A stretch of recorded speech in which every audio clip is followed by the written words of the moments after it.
시간 다 같이 기도하시면서 우리 오후 예배 드리도록 하겠습니다. 좋으신 하나님, 우리가 이렇게 좋은 계절 속에 좋은 교우들과 함께 좋은 공간에서 하나님 앞에 예배합니다. 오전 예배를 드리고 우리가 오늘 이 시간은 삶의 변화와 영적 성장을 위해서 우리가 말씀을 들으면서 나의 모습들을 돌아보고 내가 어떻게 하면 영적으로 변화되고 또 성장해 갈 수 있는지 깨닫게 하시되 깨달음을 멈추지 않고 그 깨달음을 따라서 우리가 삶을 살아가며 변화되게 하시옵소서. 이 시간 점심 식사 이후 조금 피곤할 수도 있지만 우리가 집중해서 말씀을 잘 들을 수 있도록, 그리고 한 가지의 말씀이라도 우리가 붙잡을 수 있도록 인도하시옵소서. 감사드리며 예수 그리스도 이름으로 기도합니다. 찬송가 442장 찬송가 442장 찬양하시면서 우리 하나님 앞에 오해를 하겠습니다. 442장입니다. 주님과 동행하는 기쁨을 묵상하면서 찬양합니다.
기도할 때 지금 부른 찬양처럼 주님과 함께하고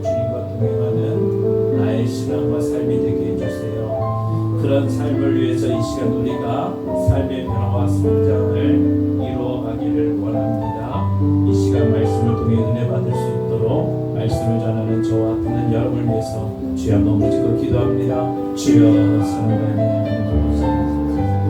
하나님, 주님과 동행하는 삶, 주님과 함께하는 삶, 하나님 그 삶의 기쁨이 무엇인지 우리가 참으로 깨닫길 원합니다. 하나님, 그저 무엇인가를 바라며 주님을 따라가는 것은 피곤합니다. 그리고 바라는 것이 이루어지지 않으면 상처가 됩니다. 하나님, 무엇을 얻는 것이 아니라 주님과 함께하는 것이 신앙의 목표가 되게 하시고 신앙의 모습이 되기를 원합니다. 그 주님과 동행하면서 주님과 함께하면서 누리는 참 기쁨을 우리가 간직하며 살아가게 하시고 그런 삶을 위해서 하나님 우리가 하나님의 뜻을 따라 아버지의 영적으로 변화를 이루고 사업장에 가야 함을 특별히 영적 변화는 단지 내적으로 가면 내가 변화되는 것이 아니라 내 삶이 변화되어야 함을 깨닫게 하시고 내 삶이 변할 수 있음을 깨닫게 하시고 그 변화된 삶과 성장을 위하여 도전하는 삶을 살게 하시면서 오늘 나누는 말씀을 통해서 하나님 아버지 다시 한번 새로운 깨달음으로 아버지 각성하는 시간이 되기를 바랍니다. 하나님 아버지 그리고 그 깨달음 따라 살게 하시옵소서. 이 시간의 말씀을 전할 때 성령께서 우리와 함께하여 주시기 간절히 기도하고 소망합니다. 아버지와 한 사람도 아버지와 이 시간을 그냥 낭비하지 않도록 하나님 오시고 인도하여 주시옵소서.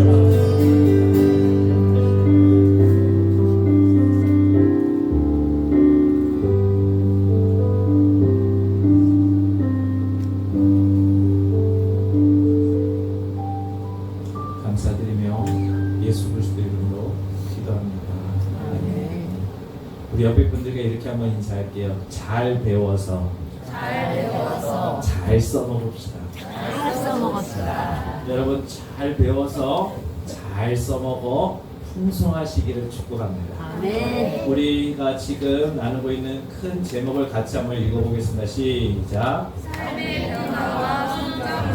삶의 변화와 성장. 신앙은요 내 내면만 내 마음만 바뀌어서 되는 것이 아니라 삶이 변해야 하고 그 삶이 성장해야 한다는 거예요. 그런데요 내 삶이 변화되고 성장하기 위해서는 뭐가 필요하다? 훈련이 필요하다. 제가 지난 시간에도 말씀드렸죠. 교육과 훈련의 차이가 무엇이냐고 제가 물어보며 알려드렸어요. 그렇죠? 오문수 사모님, 교육과 훈련의 차이가 뭐예요?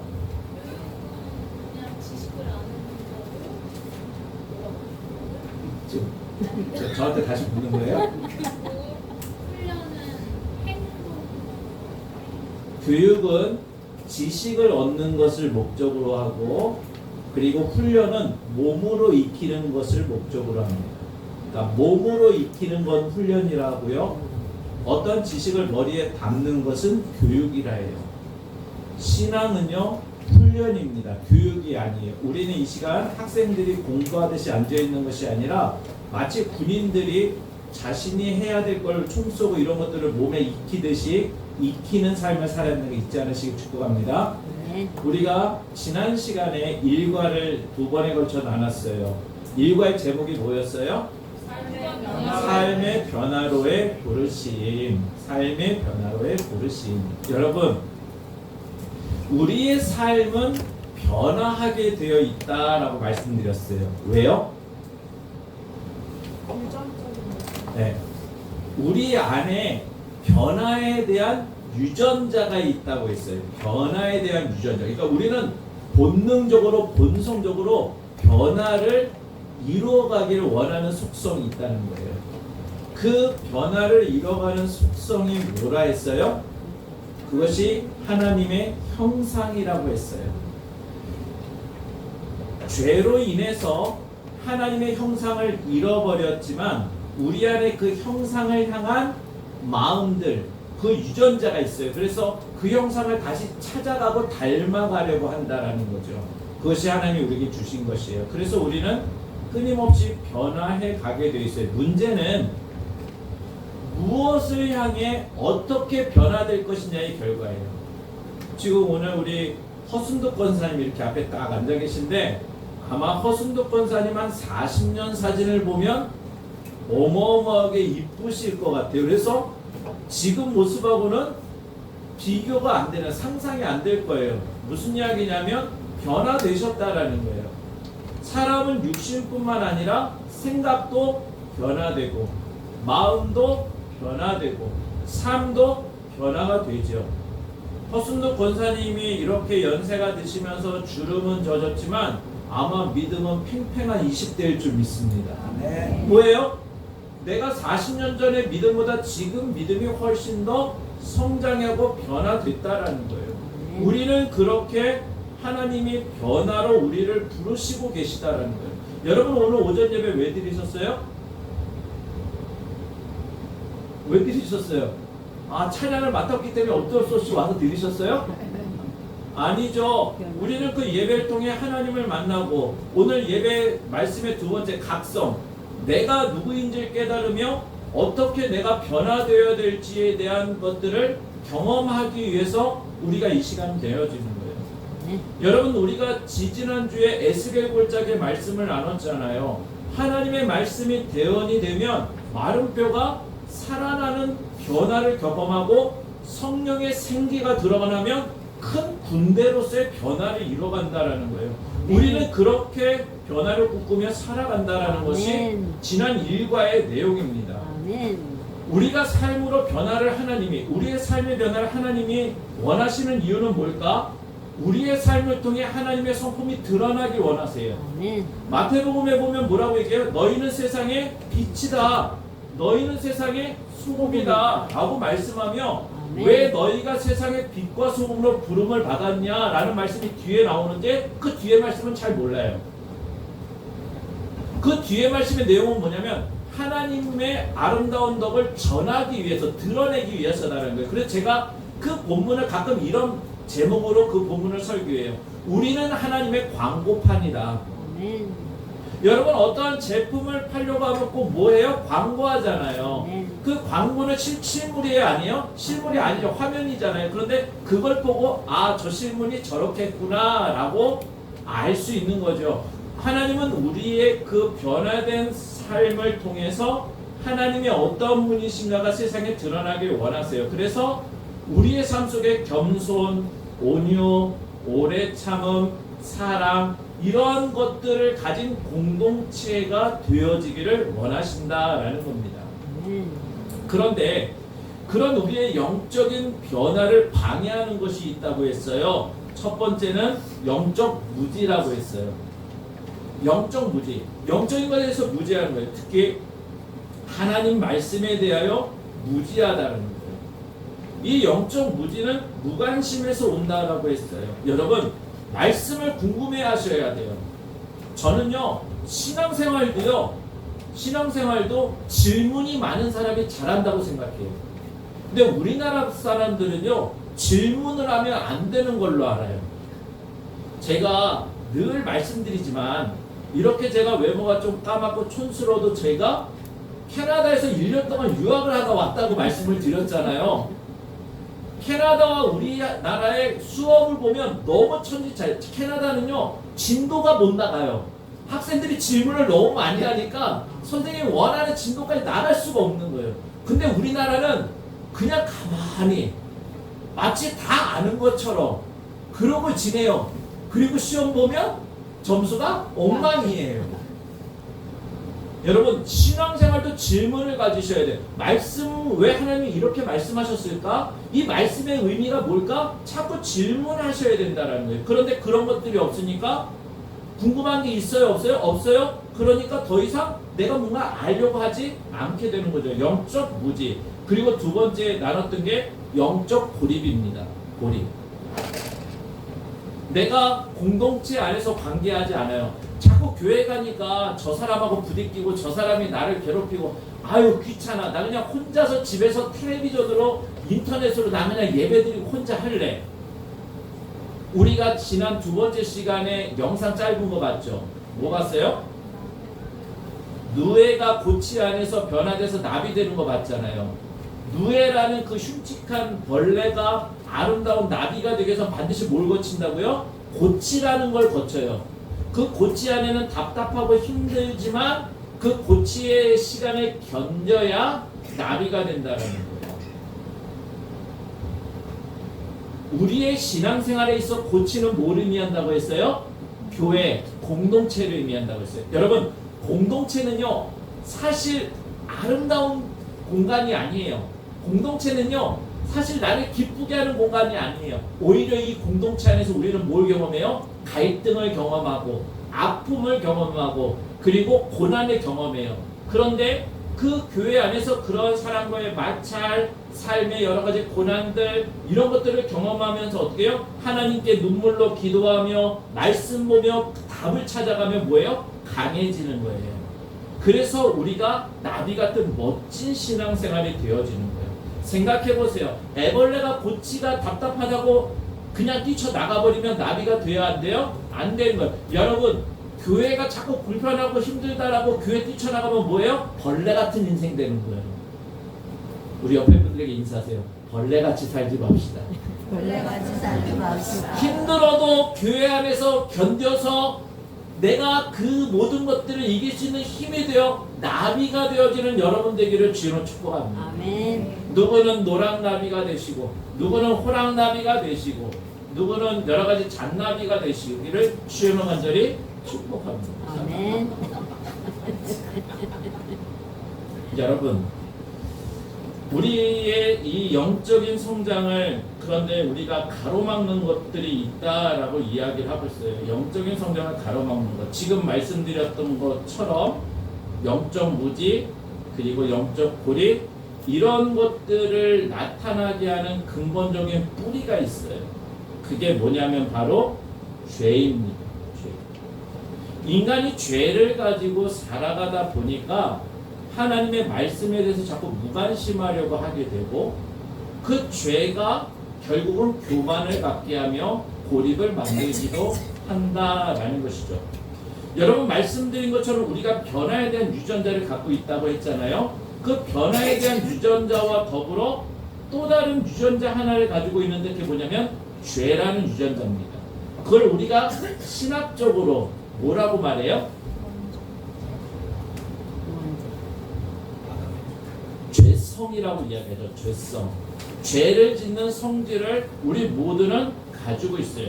그래서 사람들은 훈련받지 않고 그냥 사람을 자연적으로 놔두면 어떻게 돼요? 죄를 짓는 쪽으로 가게 되어 있다는 거예요. 그러니까 신앙생활도요, 노력하지 않으면 우리는 어떻게 돼요? 세상으로 흘러가게 되어 있어요. 끊임없이 몸부림치고 애쓰셔야 된다는 거예요. 그 죄성이라는 것들이 조금 전에 이야기했던 원죄라는 단어로 표현을 하기도 합니다. 즉 원죄라는 것은요, 우리의 본성 안에 존재하고 있는 죄의 성향입니다.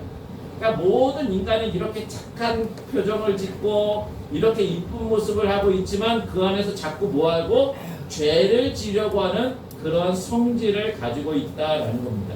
이 죄성으로 시작해서 많은 범죄가 일어나는 겁니다.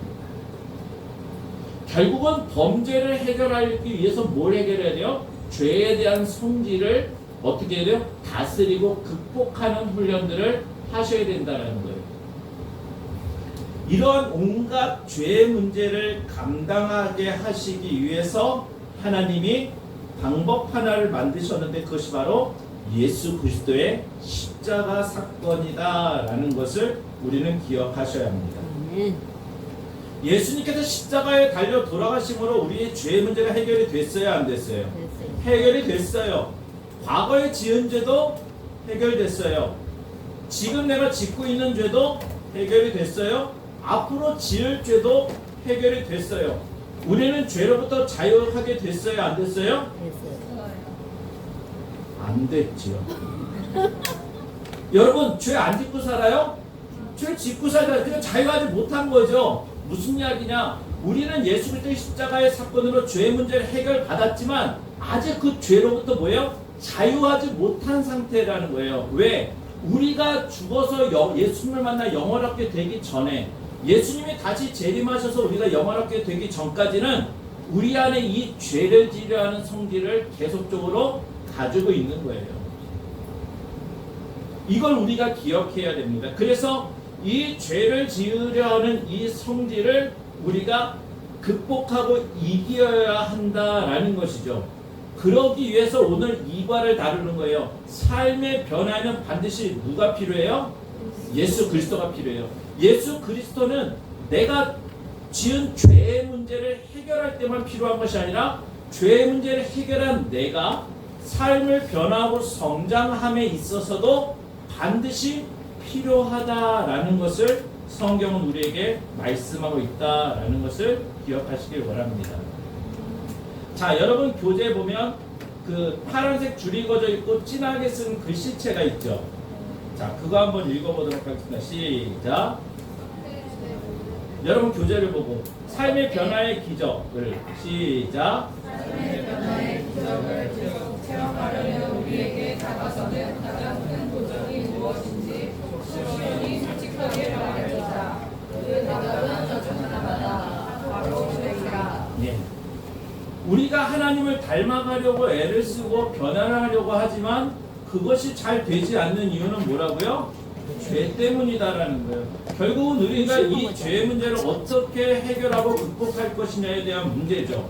자, 우리의 삶의 변화를 위해서, 우리의 삶의 변화를 위해서 예수님이 하신 일을 그래서 우리가 알아야 된다는 거예요. 나의 삶의 변화를 위해서 예수님이 어떤 일을 하셨냐라는 거죠. 우리가 말씀을 좀 보도록 하겠습니다. 에베소 4장 7절부터 10절 좀 작지만 여러분 교재에도 나와 있어요. 읽겠습니다. 시작. 우리 각 사람에게 그리스도의 선의 분량대로 은혜를 주셨나니 그러므로 이르기를 그가 위로 올라가실 때에 사로잡혔던 자들을 사로잡으시고 사람들에게 선물을 주셨다 하였구나. 올라가셨다 하였음즉 하나님의 낮은 곳으로 내리셨던 것이 아니면 무엇이냐. 내리셨던 그가 곧 모든 하늘 위에 오르신 자니 이는 만물을 충만하게 하려 하십니다. 아멘. 아멘. 아멘. 네, 아멘 씩씩하게 현수사님 무슨 말이에요? 그대로 되길 바란다고 아멘 하셨잖아요. 뭐 어떻게 되길 바라는 거예요? 이게 무슨 말이에요?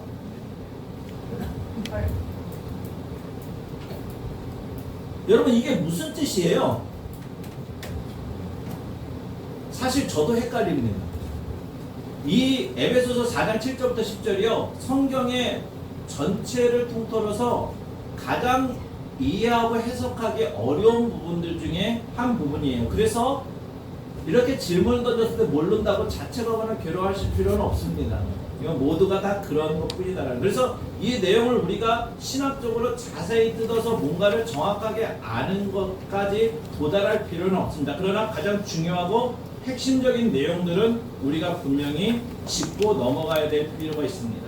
이 말씀 중에 우리가 짚어야 될 말씀이 바로 첫 번째 빨간색 칸입니다. 빨간색 성경 말씀 구절을 한번 읽어보겠습니다. 8절의 빨간색 구절 시작. 사로잡혔던 자들을 사로잡으시고 사로잡혔던 자들을 사로잡으시고 이것이 우리의 삶의 변화를 위해서 예수님이 하셨던 첫 번째 일입니다. 사로잡혔던 자들을 뭐 하시고요? 사로잡으시고. 이게 무슨 말씀이냐? 여러분, 이 에베소서 이 4장 8절의 말씀은요, 구약의 시편 68편 18절 말씀을 인용한 것입니다. 시편 68편 18절 말씀을 같이 한번 읽게요. 여러분 교재를 통해 읽든지 앞에를 보고 있습니다. 시작. 주께서 높은 곳으로 오르시며 사로잡은 자들을 취하시고 선물들을 사람들에게서 받으시며 다혈자들로부터 받으시니 여호와 하나님이 그들과 함께 계시기 때문이다. 아멘. 이 시편 68편의 배경을 잠시 말씀드리면요, 이 68편은요 다윗이 여부스 족속이라는 그 가나안 안에 있는 이방의 족속을 점령하고 승리의 행진을 나타내는 기념의 시입니다. 여러분 이 다윗의 부하 중에 요압이라는 장수가 있습니다. 가장 측근인 장수죠. 이 요압이 이 여부스를 점령을 하며 왕에게 편지를 보냅니다. 왕이시여, 이제 거의 다 점령이 됐으니 이제 오셔서 그 승리를 취하십시오. 이렇게. 여러분 옛날에는 물론 왕들이 전쟁에 나가는 경우도 있지만 장수들이 나가서 전쟁을 거의 다 마무리할 때쯤 되면 왕이 이제 멋진 말을 타고 그 자리에 뚜벅뚜벅 들어오죠. 그럼 어떻게 해요? 적장을 이제 무릎 꿇려서 왕 앞에 딱 꿇려놓잖아요. 그리고 적장에 목을 베고 그 모든 그 점령한 지역의 재산이나 사람들을 노예로 끌고 오잖아요. 그런 걸 뭐라고 해요? 전쟁에서 얻은 걸 뭐라고 해요? 전리품이라고 하죠. 그 전리품을 취하면 어떻게 해요? 왕이 혼자 다 꿀꺽해요? 아니죠. 첫째는 전쟁에 참여했던 군사들에게 그걸 나눠주기도 하고 나중에 그걸 갖고 와서 백성들에게도 어느 정도 그것들을 나눠주는 장면들이 나옵니다. 바로 오늘 말씀은 그것을 배경으로 하고 있다라는 것을 여러분이 기억하시면 됩니다.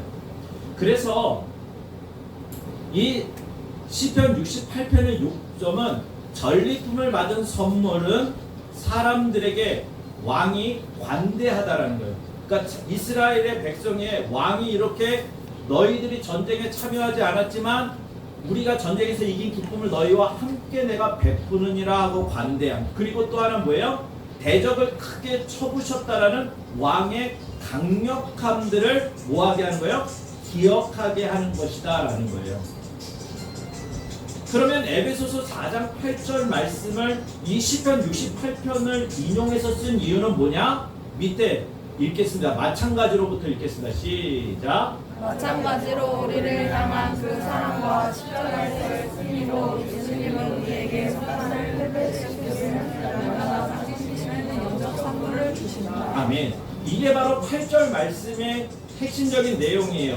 그러므로 여러분 교재를 보세요. 8절 말씀에 그러므로 이르기를 그가 위에 올라가셨을 때에 사로잡은 자를 사로잡으시고 사람들에게 선물을 주셨다. 여기서 선물은 소위 조금 전에 이야기했던 시편으로 보면 전리품을 이야기를 하고 있다라는 거죠. 그러면 여러분 예수 그리스도께서 십자가의 승리로 사단을 패배시킴을 통하여 우리에게 주신 선물이 뭘까요? 그것을 바로 영적 은사라고 이야기합니다. 영적 은사.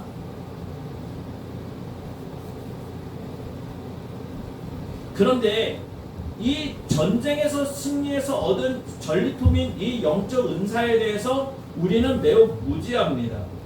그리고 잘 알지 못하죠. 말씀드린 것처럼 오늘 우리가 읽은 본문 8절의 말씀은 이 영적 은사를 왜 주셨는지 분명히 말씀하고 있는 거예요. 이 영적 은사를 왜 주셨겠어요? 지금 앞에 띄워져 있는 말씀 두 번째 줄을 근거해서 보면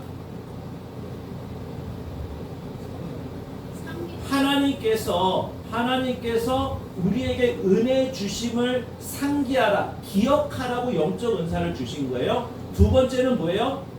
이 영적 은사를 주신 두 번째 이유는 예수 그리스도는 사단을 이기신 강력한 왕이라는 걸 기억하라는 거예요. 즉 우리가 은사를 가지고 살아간다는 건 뭐냐? 하나님이 나에게 그렇게 관대함으로 내게 베푸셨다는 걸 기억하고 이 은사를 주신 하나님이 이 은사를 가지고 내가 살아갈 때 사단을, 나의 영적 싸움을, 나의 영적 변화를 가로막는 것을 능히 이겨갈 수 있게 했다라는 것을 기억하기 위해 은사를 주신 거예요. 이해가 좀 되시나요? 이 8절 말씀은 그런 의미가 담겨져 있다는 거예요. 즉 예수님을 대적하고 하나님을 대적하는 무리를 예수님이 정복하시고 그 정복하심을 기념으로 우리에게 선물을 주셨다. 그게 은사인데 우리가 그 은사를 생각할 때마다 하나님이 나 대신 그것을 정복하신 그 은혜와 그것에 대한 선물과 나도 그 은혜를 따라 정복할 수 있다라는 것을 기억하게 하셨다라는 것을 여러분이 기억하시면 됩니다. 자, 그러면 두 번째로, 첫 번째는 뭐라고 얘기했어요? 예수님이 우리의 영적 변화를 위해서 하신 일이 첫 번째 뭐라고 했어요? 사로잡힌 자들을 사로잡았다라고 말씀했죠. 두 번째 하신 일이 뭐냐? 같이 읽겠습니다. 시작. 땅 아래 낮은 곳으로 내려가셨다. 땅 아래 낮은 곳으로 내려가셨다. 이 말씀도 사실 어려운 말씀이죠. 도대체 이게 무슨 얘기야? 땅 아래로 내려가셨다. 여러분, 예수님 당시의 유대인들은요, 죽으면 죽음에 대한 두 가지의 구획, 공간이 있다라고 생각을 했습니다. 그래서 유대인들은 땅 사람들이 죽으면 의로운 구획과 무려 의로운 공간과 불의한 공간에 생기는데 그 안에서 어떠한 일이 일어나는지에 대해 궁금해했습니다. 그러니까 사람이 악한 자가 죽으면 그 불의한 공간에 가게 될 때 거기서 어떤 일이 일어날까? 의로운 자가 죽으면 의로운 공간에 가는데 그것에서 어떤 일이 일어날까 궁금했다라는 거죠. 그래서 여기서 다뤄지는 것들이 뭐예요? 바로 지옥과 낙원입니다. 지옥과 낙원. 여러분 알다시피 그 누가복음의 16장 말씀에 보면 어떤 말씀이 나오냐면 거지 나사로에 대한 말씀이 나와요. 그리고 거지 나사로와 대조되는 인물 하나가 나오죠. 누구예요? 네, 부자예요. 이 부잣집에서 거지 나사로가 먹을 것을 얻으려 했지만 얻지 못하고 밖에서 춥게 지내고 힘들게 지내다 죽잖아요. 근데 죽은 뒤에 나사로는 어디에 가요? 땡! 나사로는 어디에 가요? 예, 낙원을 가야겠죠. 그리고 부자는 어디에 가요? 지옥에 가게 되죠. 그러면서 그 사건에 대한 내용들이 쭉 나옵니다. 그래서 여기 지옥에 대한 개념이 나올 때 이 지옥은 베드로전서 3장 말씀으로 보충하게 됩니다. 베드로전서 3장 말씀을 한번 읽어보도록 하겠습니다. 여러분 교재에도 나와 있죠? 읽겠습니다. 시작. 그리스도께서도 단번에 죄를 위하여 죽으사 의인으로서 불의한 자를 대신하셨으니 이는 우리를 하나님 앞으로 인도하려 하심이라. 육체로는 죽임을 당하시고 영으로는 살리심을 받으셨으니 그가 또한 영으로 가서 위에 있는 영들에게 선포하시니라. 예, 지금 이 말씀을 근거로 하면 우리가 이해가 되죠. 땅 아래 곳으로 내려갔다는 건 어디를 향해 간 거예요? 예, 지옥에 향해 간 거예요. 예수님 지옥에 가셨다는 거예요. 예수님 지옥에 왜 가셨을까요? 아유, 내가 그럴 줄 알았어. 예수님 또 죄 졌구나. 이러고 졸다가 잘못 들으면 큰일 나는 거죠. 예수님 왜 지옥에 가셨을까? 말씀 마지막 분에 뭐라고 이야기하고 있어요? 지옥에 있는 영들에게 선포하러 가셨다라는 거예요. 그럼 이 선포는 뭐를 의미할까요? 우리는 보통 성경에서 선포한다 그러면 뭘 선포해요? 그렇죠. 보통 하나님의 말씀이나 복음을 선포한다고 생각하죠. 그런데 오늘 이 본문은 사모가 어쩌다가 제대로 맞췄어요. 할렐루야. 어째 이런 일이. 뭐예요? 이 선포는요, 승리에 대한 선포입니다. 결국은 무엇을 의미하느냐? 불의한 자들에게 가서 내가 전쟁, 조금 전에 앞에 이야기했잖아요. 사로잡힌 자를 사로잡았다고 했잖아요. 내가 전쟁에서 승리했다고 했잖아요. 사단의 권세를 이겼다고 했잖아요. 그래서 이 전쟁은 끝난 거야. 그래서 너희들은 이제 곧 뭐야? 심판을 받게 될 것이다 라는 선포를 말씀하고 있는 것입니다. 결국 예수님이 우리의 삶의 변화를 위해서 두 번째 낮은 곳으로 내려가셨다라는 것은 결국은 심판에 대한 주로 우리 가운데 역사하실 것이다라는 걸 말씀하는 것이죠. 그러면 두 번째 낙원에 대한 말씀이죠. 같이 한번 읽어보겠습니다. 시작. 이를 위하여 죽은 자들에게도 복음이 전파되었으니 이는 육체로는 시험으로 심판을 받으나 영으로는 하나님을 따라 살게 하려 함이라. 네.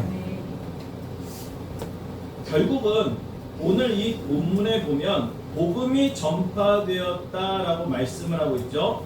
여기서 죽은 자들은 살았을 때 복음을 듣고 죽은 자들을 의미합니다. 살았을 때 복음을 듣고 죽은 자들. 그러니까 여기서 죽은 자들은 아까 우리가 지옥을 이야기할 때 그쪽에 있는 사람들이 아니라 살았을 때 복음을 믿고 죽은 자들을 이야기합니다. 그래서 육체로는 사람으로 심판을 받으나 영으로는 하나님을 따라 살게 하셨다라고 말씀을 하고 있다라는 것이죠.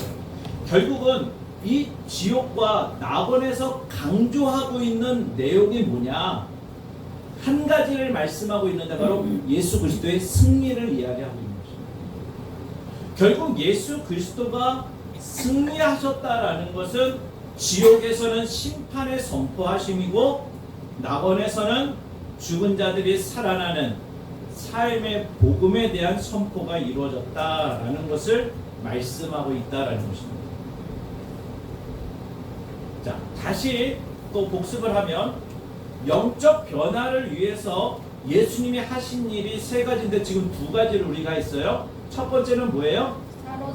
위로 올라가서 사로잡은 자를 사로잡았다. 그리고 두 번째는 땅 아래 낮은 곳으로 내려가셨다라고 말씀해요. 그리고 세 번째는 뭐예요? 세 번째는 만물을 충만하게 하셨다라고 말씀했어요.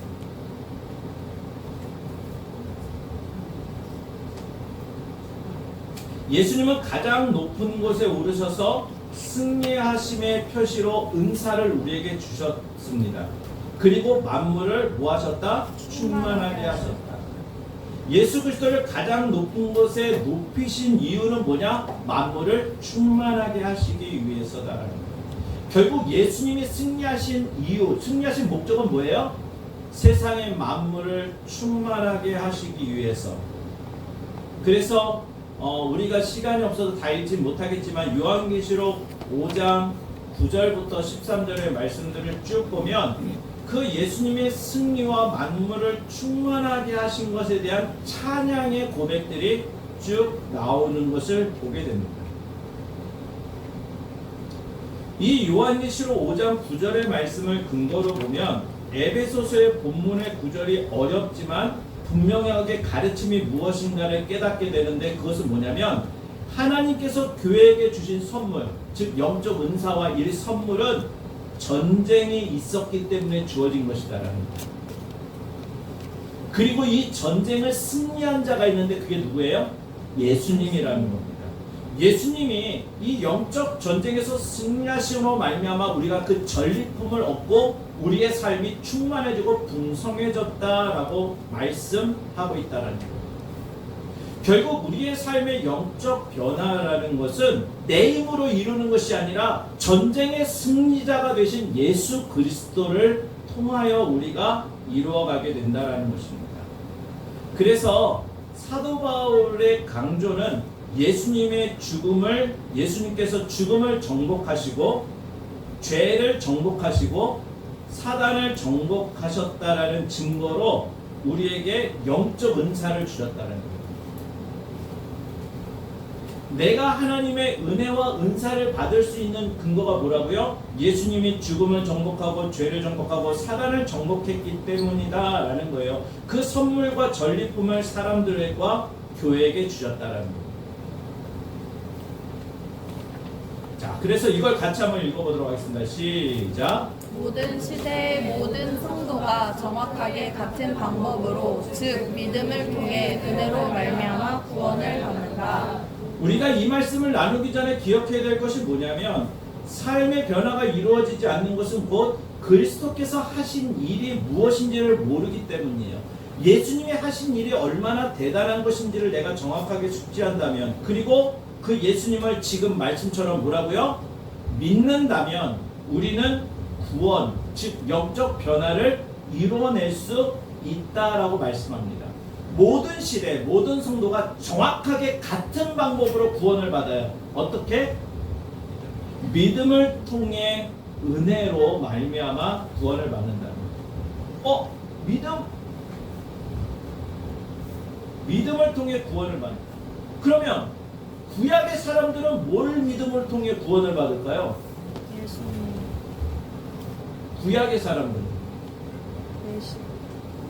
구약의 사람들은 오실 메시아를 향한 대망의 믿음입니다. 그러니까 예수님은 반드시 나를 구원하러 오실 거라는 그 소망의 믿음을 가진 자를 예수님은 은혜로 구원을 주신다. 그리고 신약은요. 신약의 사람들은 오신 예수님이 행하신 일에 대한 믿음으로 구원을 받습니다. 이해가 되시나요? 네. 물론 신학적인 어떠한 논쟁이 있을 수는 있지만 기본적으로 우리가 이렇게 정의를 해야 구약의 사람들의 구원에 대해서 어느 정도 정리가 되어져 넘어가는 거죠. 왜냐하면 구약은 예수님이 오셔서 실질적으로 살지 않으셨기 때문에 구체적인 믿음의 대상이 없잖아요. 그럼 그들이 믿음이 있는가 없는가를 어떻게 분별할 수 있어요? 그러니까 예수님이 오실 거라는 믿음이 있으면 뭐예요? 그 사람들은 바라고 기다린다라는 거죠. 그 모습들이 있는 자를 통해 하나님 구원을 하신다는 거예요. 하지만 예수님이 오신 이후에는 뭘 가지고 뭘 근거로 해요? 예수님이 행하신 일을 믿냐라는 거예요. 예수님이 이 땅에 오셔서 행하신 일을 믿냐라는 거죠. 결국은 뭘 의미하는 거예요? 예수님이 왕이시며 주시며 승리자며 구세주이신 것을 믿느냐라는 것을 말씀하고 있다라는 겁니다. 이 세 가지를 기억해야 합니다. 자, 다시 정리하면 우리의 삶의 변화를 위해서 예수님이 하신 일 첫 번째가 뭐예요? 사로잡은 자들을 사로잡으셨다. 이것은 말씀대로 하나님의 대적자들로부터 승리하셨다. 여기서 이것을 통해서 뭘 주셨어요? 은사를 주셨다는 거예요. 선물로. 그 다음에 땅 아래 내려가셨다. 두 번째, 그렇죠? 이건 뭘 의미한다 했어요? 첫 번째는 지옥에 가서 그들의 심판에 대한 선포를 하셨고, 낙원에 가서 그들의 영생에 대한 선포를 하셨다라는 거예요.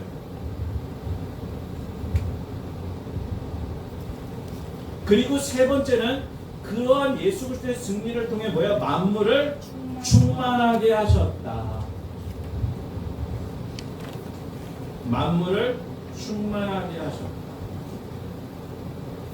여기서 충만이란 단어는 가득 채워진 단어라고 표현이 될 수도 있지만 또 하나의 의미는 온전함의 회복을 의미하기도 한다는 겁니다.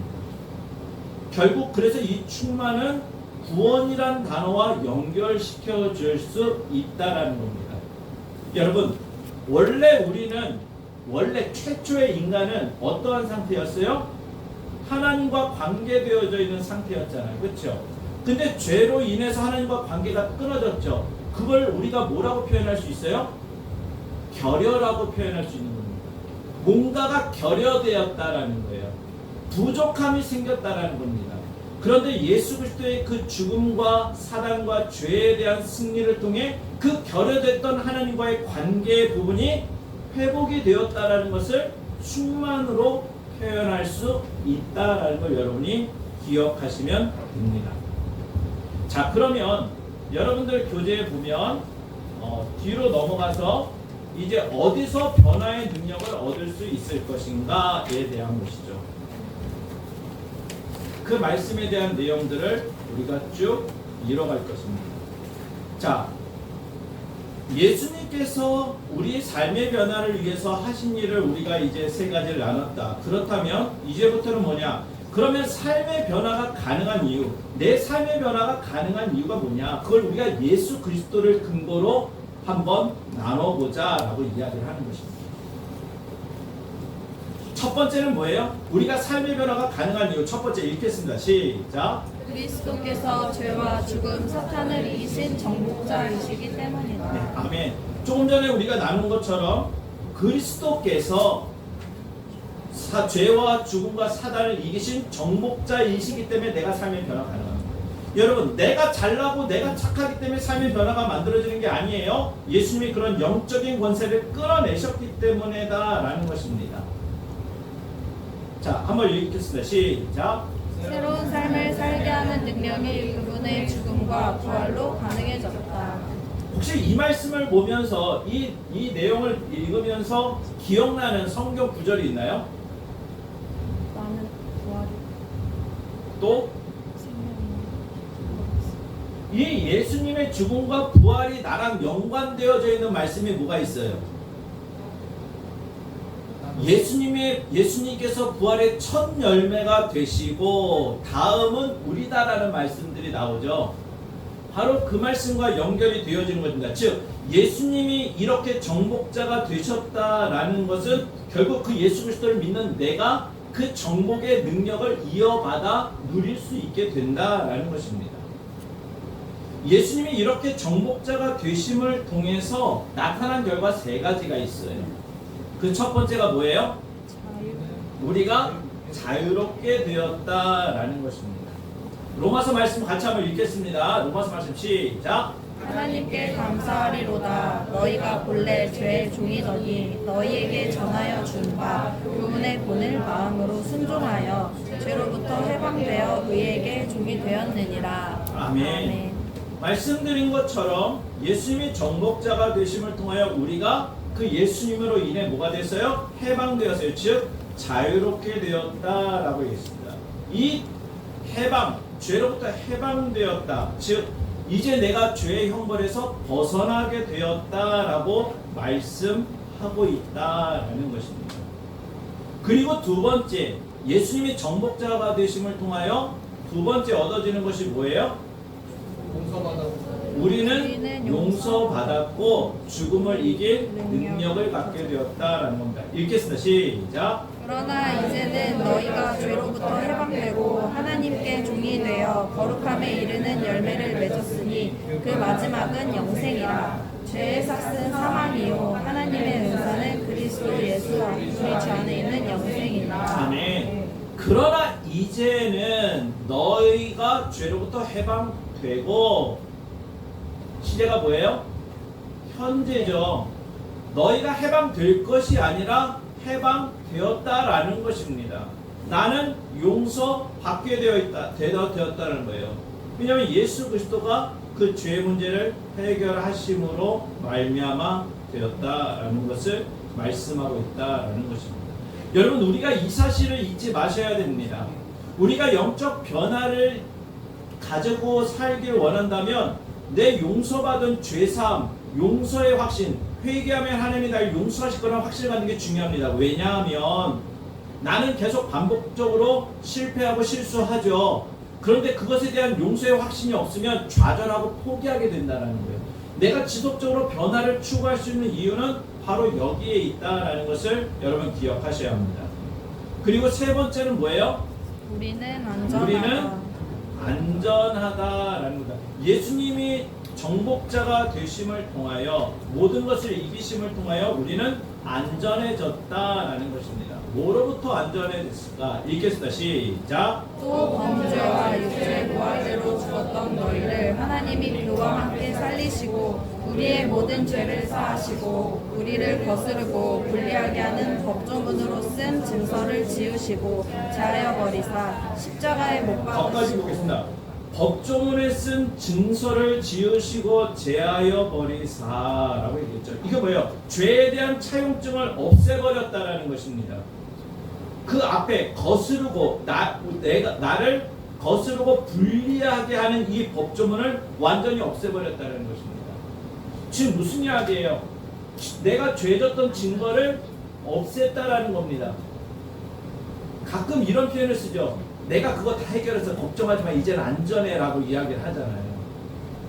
예수님이 정복자가 되심을 통하여, 예수님이 십자가에 달려 돌아가셔서 죄를 이기심을 통하여 내가 그렇게 지었던 나의 죄에 대한 모든 것들을 지우셨다라고 말씀하고 있다라는 것이죠. 계속 읽겠습니다. 시작. 통치자들과 권세들을 무력화하여 드러내어 구경거리로 삼으시고 십자가로 그들을 이기셨느니라.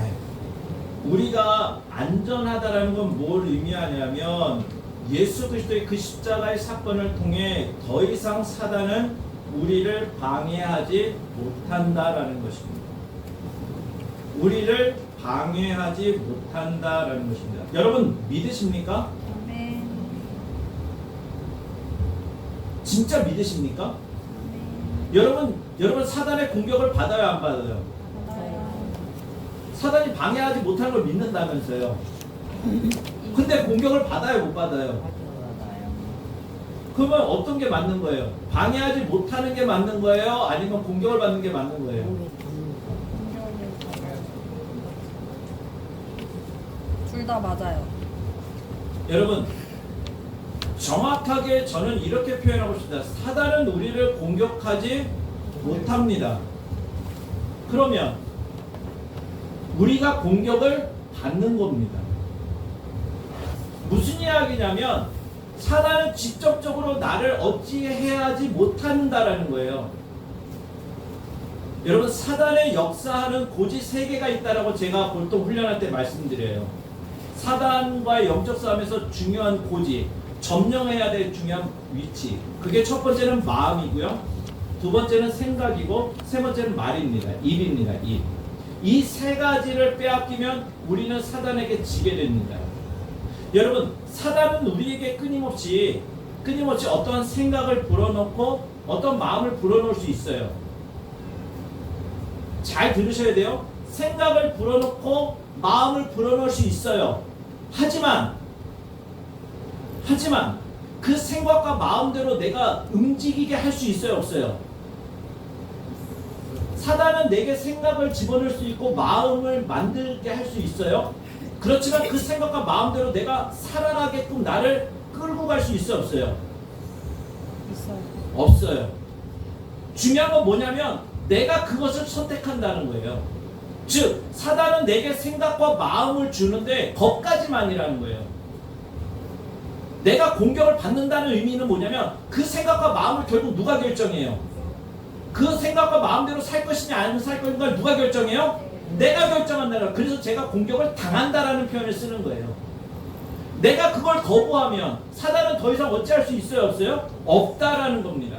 그래서 사단은 공격을 하지 못한다라고 저는 그런 표현을 쓰는 겁니다. 물론 우리가 쓰다 보면 영적 공격, 그래서 그 마음이나 생각을 집어넣는 것도 공격의 일환이라고 보긴 하지만 사실 그런 생각과 마음이 내 삶을 직접적으로 영향받게 하는 것은 아니에요.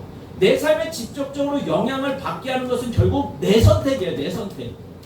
제가 그래서 이런 이야기를 하잖아요. 제가 혜진 집사에게 상처를 줘요. 그러면 혜진 집사가 뭐라고 얘기해요? 목사님이 나한테 상처를 줘서 내가 아픔이 생겼다고 얘기해요. 그 말은 맞아요, 틀려요? 그거는 반만 맞고 반은 틀리는 거예요. 왜요? 목사님이 상처를 줬을 때 지가 안 받으면 아픔이 생겨요, 안 생겨요? 안 생기죠. 결국은 내 안에 아픔이 생기는 이유는 뭐예요? 내가 받아서 그런 거예요. 받아서. 안 받으면. 여러분 유치한 놀이 있잖아요.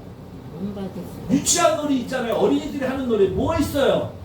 그렇죠. 판사. 제가 나한테 사가지고 판사.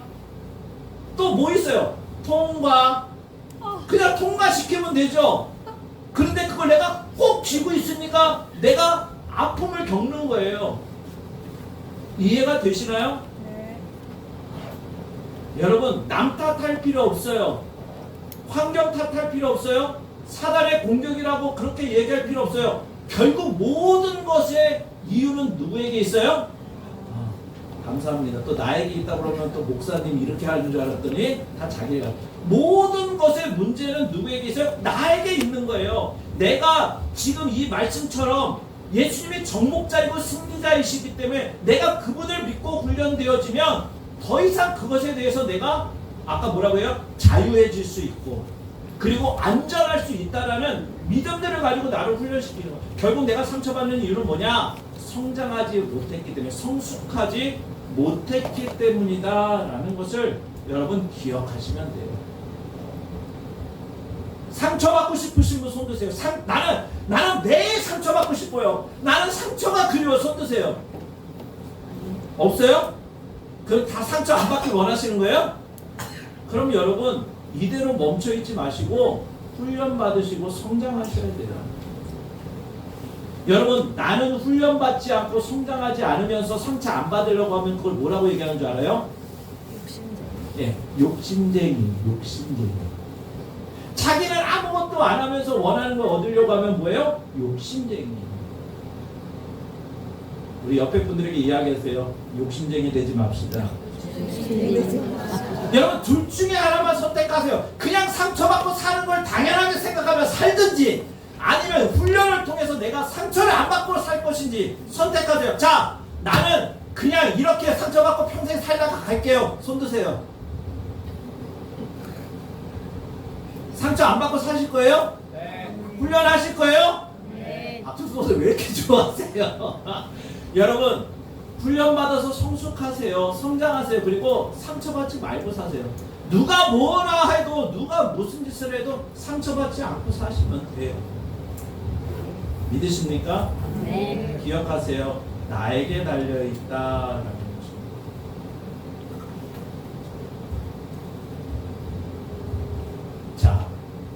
영적 변화와 그리스도의 원리 1. 이게 이제 1번으로 마무리되는 건데요. 같이 한번 읽겠습니다. 원리 1만 읽다. 시작. 삶의 변화는 언제나 진리와 더불어 시작된다. 삶의 변화는 언제나 진리와 더불어 시작된다. 여러분 기억하세요. 진리를 알지니 진리가 너희를 자유케 하리라 라고 말씀하고 있죠. 여러분 진리를 알지니 진리가 너희를 자유케 하리라, 이 말씀을 누구에게 한 걸까요? 예수님이 하신 말씀인데요. 누구에게 한 말씀일까요? 네? 예수님을 믿는 유대인들에게 한 겁니다. 그때 예수님을 믿는다고 얘기했던 사람들, 그러니까 내가 예수님을 믿습니다 하는 사람들에게 얘기해요. 이거 무슨 이야기냐? 너희가 나를 믿느냐? 너 나를 믿니? 그러면 너 진리를 알아야 해 라고 얘기해요. 네가 정말 나를 믿기 원해? 그러면 너 진리를 알아야 해 라고 이야기하는 거예요. 여러분 두 번째 말씀 요한복음 17장 17절 말씀은 뭐예요? 예수님이 제자들을 위해서 기도했던 기도의 내용이잖아요. 뭐라고 기도했어요? 읽어보겠습니다. 시작. 그들을 진리로 거룩하게 하옵소서. 아버지의 말씀은 진리입니다. 결국은 무엇을 알아야 된다고요? 진리가 뭐예요? 하나님의 말씀. 하나님의 말씀이 우리를 자유케 한다는 거예요. 결국 내 삶이 변화되기 위해서는, 내 삶의 변화는 언제나 뭐예요? 하나님의 말씀에서 시작이 된다는 거예요. 하나님의 말씀을 통해서 내가 성장할 때 비로소 뭐예요? 내가 변화를 이룰 수 있다라는 것입니다. 여러분 지금 제가 얘기했잖아요. 예수님을 믿는다고 했던 유대인들에게 했던 얘기잖아요. 유대인들은 누구를 바라보며 살아요? 아브라함을 바라보면서 살았어요. 우리의 조상은 아브라함, 그러니까 아브라함을 믿고 산 거예요. 어떻게 보면. 그래서 이스라엘 백성이 선민이라고 이야기하잖아요. 그래서 자신들은 안 망한다라고 이야기했잖아요. 왜요? 하나님이 아브라함을 택해서 이 나라를 세웠기 때문이라는 거예요. 그런데 예수님은 이 유대인들에게 아브라함이 아니라 뭘 말씀하고 있어요? 하나님의 말씀을 이야기하고 계시다는 거예요. 아브라함이 너희를 자유케 하지 않는다는 거예요. 하나님의 말씀이 너희를 자유케 한다는 거예요. 여러분 이것을 우리로 적용하면 뭐라고 표현할 수 있냐면, 우리가 교회에 다녔던 관로, 내가 예배를 얼마큼 출석했고, 내가 헌금을 얼마나 열심히 했고, 내가 얼마나 봉사를 열심히 했느냐의 문제가 아니라는 거예요. 그걸로 우리가 자유해질 수 없다는 거예요. 그런 걸로 우리가 변화되지 않는다는 거예요. 헌금 많이 한다고 내가 변화되지 않아요. 교회에서 청소 열심히 한다고 변화되는 게 아니라는 거예요. 변화는 뭐예요? 진리만이 죄와 거짓의 숙박으로부터, 정죄로부터 나를 자유케 한다는 거예요. 진리가 뭐라고요? 하나님의 말씀입니다. 이 하나님의 말씀을 붙잡지 않으면 우리는 절대로 변화될 수 없다는 것을 여러분 기억하시기를 주의 이름으로 축복합니다. 오늘은 몇 가지 내용들을 정리하도록 하겠습니다. 여러분 기억하시기 바랍니다. 그래서 이제 진도가 나가기 시작하니까 파일을 집에다 여기다 놓지 마시고 종이를 가져다니면서 집에서 보세요. 그러면서 먼저는 기억하시고 두 번째는 그렇게 내가 살아가려고 노력해야 돼요. 여러분 아시겠습니까? 네. 기도하겠습니다.